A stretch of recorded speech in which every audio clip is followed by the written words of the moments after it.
Welcome to Lima.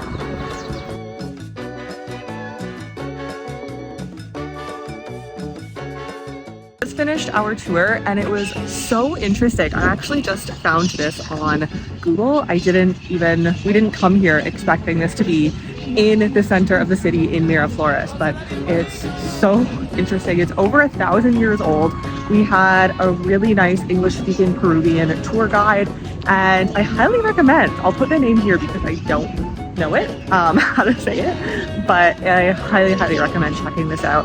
It's very interesting. It's all dirt and mud. Well, it's all clay, but it is not like a traditional pyramid, so very interesting. So we are we're in Barranco in this area, and I'm gonna show you the view, the bay. It's really beautiful here, and we've been loving Lima so far. There's so much to do, see, and the food is amazing, so let's check it out. This is Miraflores. This is a beautiful area.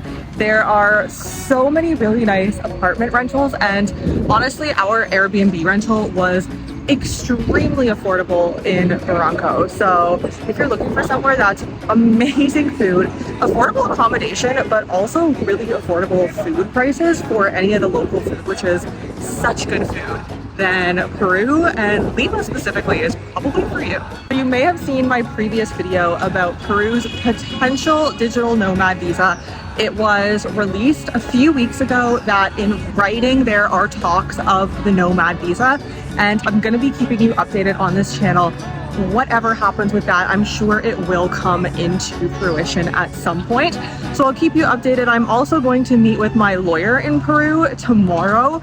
So that will be fun to go over all of the details of residency, what that looks like, and of course, speaking about the new nomad visa. I want to note, over the past year and a half, I have traveled pretty extensively in South America to many different countries, staying multiple months in each country, and quite honestly, so far, Lima is probably my favorite city. It has a great vibe. It is not a super huge city, but it's also not small. There are malls, there are all the stores, the H&Ms, the Minisos that you are used to in big cities, but it's also such a beautiful coastal town, and a great expat community as well is something that I have noticed.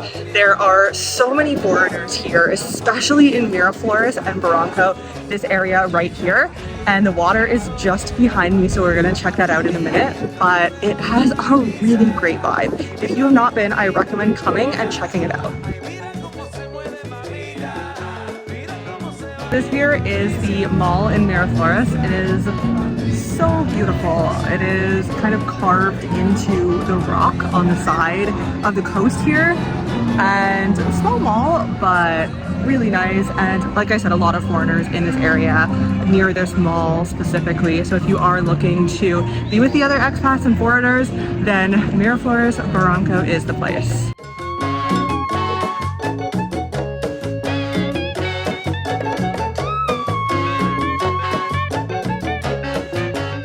We are exploring Lima's magic light show, I believe it's called. I found it on Google. So we just got off the bus. We took the bus as a true local experience, which was pretty crazy. A bunch of restaurants here, and let's see what we end up finding. I have no idea what to expect.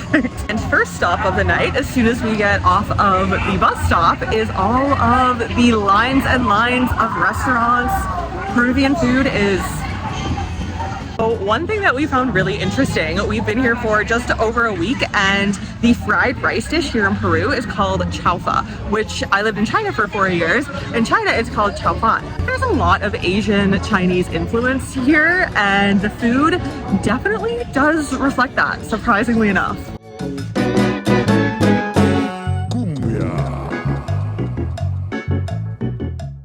Are we going to go under this? Yeah, we are.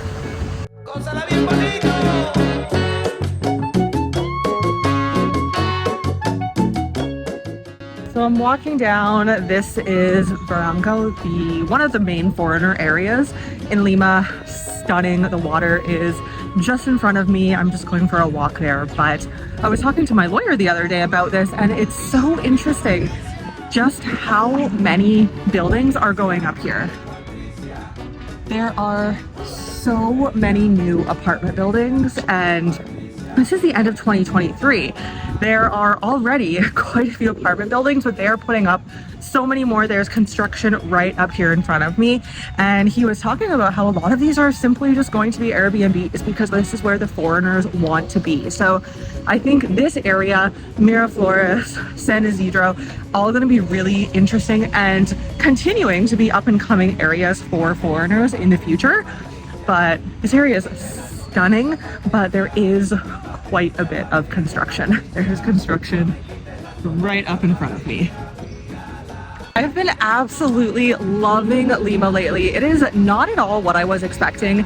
And since being here, not only have I gotten to enjoy the amazing food, culture, history, people, the locals are so nice as well, but it's been really interesting to meet with my network of lawyers, accountants, and a few other professionals while I've been here in Lima. We've had some really interesting conversations, but I wanted to share how you can optimize your taxes if you are living and have a business here in Peru. And I don't see this talked about enough. However, I know that Peru can be, for a certain individual who lives here, who has a business, can be very tax advantageous. So taxes are pretty normal, standard, pretty high for businesses here in Peru. However, if you do have a registered business and you're doing, it's just over $500,000 SOL, and this could change every year. It does depend on when you're watching this video. It may have gone up, but as of the end of 2023, currently, if you're doing just over $500,000 in SOL, which is the local currency here in Peru,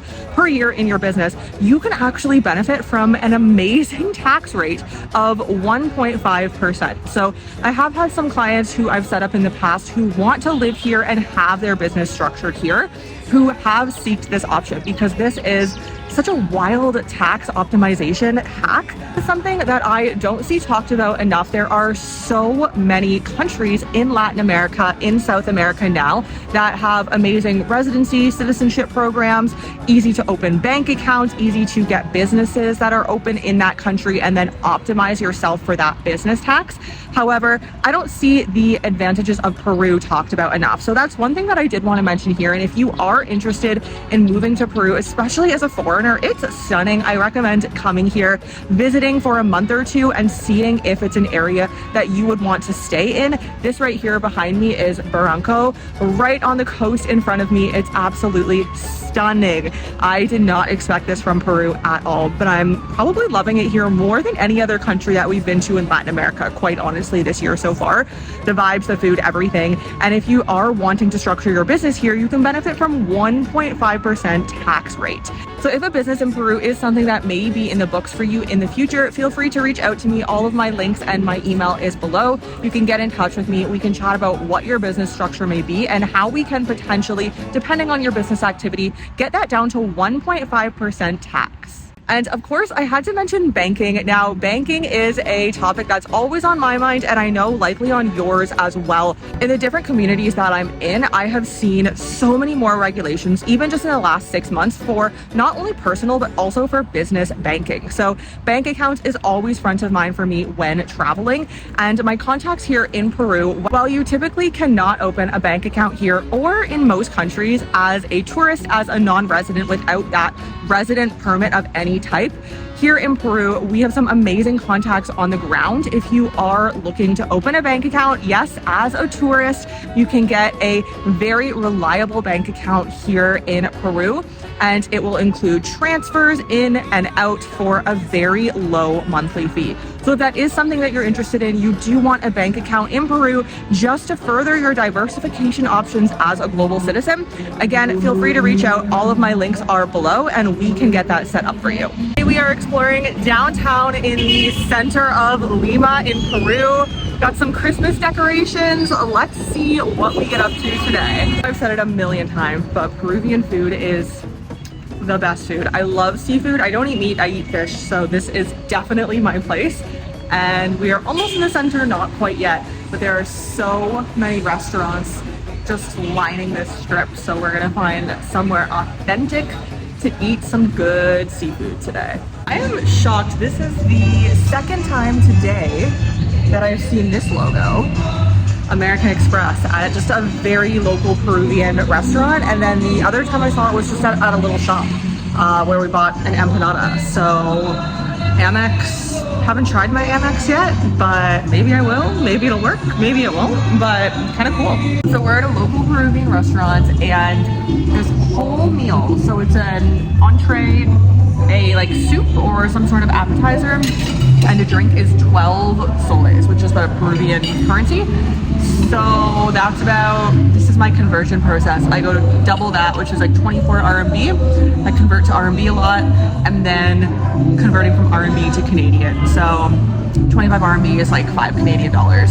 So convert that to US dollars is like 3.5, 4 US dollars. That's my conversion process in my head. It usually runs through Canadian, USD, or RMB because I know that currency so well after living there for so long.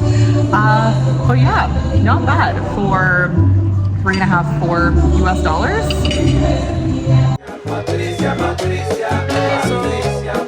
After our lunch break, we did make it to the main square here in Lima. However, it is closed. We're not too sure why. Maybe a potential protest, they've said, but I don't even think the police know why. Typical Latin America. Not the first time we've experienced this here, but it is beautiful. It's a little bit hot. I would say it's 22 degrees. So it's a little bit hot, even though there's no sun. I am a bit hot. It is December, keep in mind. So that's an update on the weather, but really beautiful area.